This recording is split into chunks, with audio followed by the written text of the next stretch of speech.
इस वीडियो में हम लोग देखेंगे क्लास 7वीं विज्ञान अध्याय 7 हवा, आंधी और तूफान के सभी प्रश्न उत्तर को।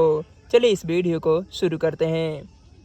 जैसा कि अभ्यास का प्रश्न उत्तर यहाँ पे दिया गया। अभ्यास क्वेश्चन नंबर 1 में दिया गया है, सही विकल्प का चुनाव करें। क्वेश्चन नंबर 1, पवन दिशा सूचक का उपयोग किया जाता है। इसका सही उत्तर हो जाएगा ऑप्शन ए, पवन की दिशा जानने के लिए। क्वेश्चन नंबर 2, आंधी आने पर। इसका सही उत्तर हो जाएगा ऑप्शन डी, किसी घर के अंदर छुपना चाहिए। क्वेश्चन नंबर 3, पवन वेग मापी मापता है। इसका सही उत्तर हो जाएगा ऑप्शन सी, पवन वेग। क्वेश्चन नंबर 2 में दिया गया है कि इनके उत्तर लिखें। क्वेश्चन नंबर 1, आप यह कैसे कह सकते हैं कि हवा गर्म होने पर फैलती है। चलिए इसका उत्तर हम लोग कॉपी पे नोट कर लेते हैं, इसके बाद समझाने का प्रयास करते हैं। जैसा कि प्रश्न संख्या 2 इनके उत्तर लिखे, क्वेश्चन नंबर का यहाँ पे नोट कर लिए हैं। आप यह कैसे कह सकते हैं कि हवा गर्म होने पर फैलती है।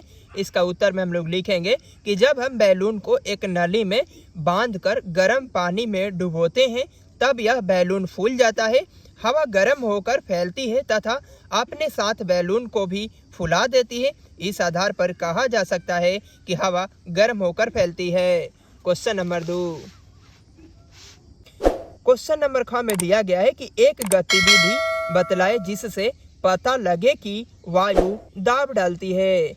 इसका उत्तर में हम लोग लिखेंगे कि प्लास्टिक के एक बोतल में गर्म पानी आधा भर लेते हैं, अच्छी तरह मुंह बंद करते हैं, उसे बोतल को ठंडे पानी से बर्तन में रखते हैं तो बोतल के अंदर वाष्प जल से संघनित होकर बोतल के भीतर वायु की मात्रा कम हो जाती है। अतः बोतल के भीतर वायु का दाब बोतल की बाहर की वायु दाब के इस अंतर के कारण से कम हो जाता है। बोतल पिचक, यहाँ पे पिचक है, पिचक जाता है, अतः कहा जाता है कि वायु दाब डालती है।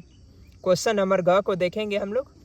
क्वेश्चन नंबर ग में यहाँ पे दिया गया है कि तेज हवाएं उस क्षेत्र की वायु दाब कम कर देती है, कैसे। इसका उत्तर में हम लोग लिखेंगे कि वायु की कमी होने से वायु दाब कम हो जाता है। तेज हवाएं क्षेत्र विशेष को हवा को अपने साथ उड़ा ले जाती है, इस कारण वहाँ रिक्त स्थान बन जाता है। रिक्त स्थान बनने के कारण वहाँ की वायु दाब भी कम हो जाती है। क्वेश्चन नंबर घ को देखेंगे हम लोग। क्वेश्चन नंबर घ में दिया गया है कि आंधी में कमजोर छप्पर क्यों उड़ जाते हैं। इसका उत्तर में हम लोग लिखेंगे कि गर्मी के दिनों में हवा गर्म होकर तेजी से ऊपर की ओर उठती है और उस जगह को भरने के लिए तेजी से हवा चलती है, जिसे आंधी कहते हैं। यह क्रिया बार बार होती है जिससे चक्रवात बन जाता है, वायु दाब कम हो जाता है, नीचे से हवा ऊपर उठती है, तीव्र गति से बहती हवा में अपार शक्ति होती है और हवा निकलने का कोई उपयुक्त स्थान नहीं मिलने के कारण कमजोर छप्पर को उड़ा देती है। क्वेश्चन नंबर अंगा को देखेंगे हम लोग। क्वेश्चन नंबर अंगा में दिया गया है कि चक्रवात से बचने के क्या क्या उपाय हो सकते हैं। इसका उत्तर में हम लोग लिखेंगे कि चक्रवात से बचने के निम्न उपाय हो सकते हैं। नंबर 1 में यहाँ पे दिया गया है कि चक्रवात पूर्वानुमान की सूचना त्वरित संचार के द्वारा दी जानी चाहिए। नंबर 2, सूचना को नज़रअंदाज नहीं किया जाए, सूचना को गंभीरता पूर्वक लेना चाहिए।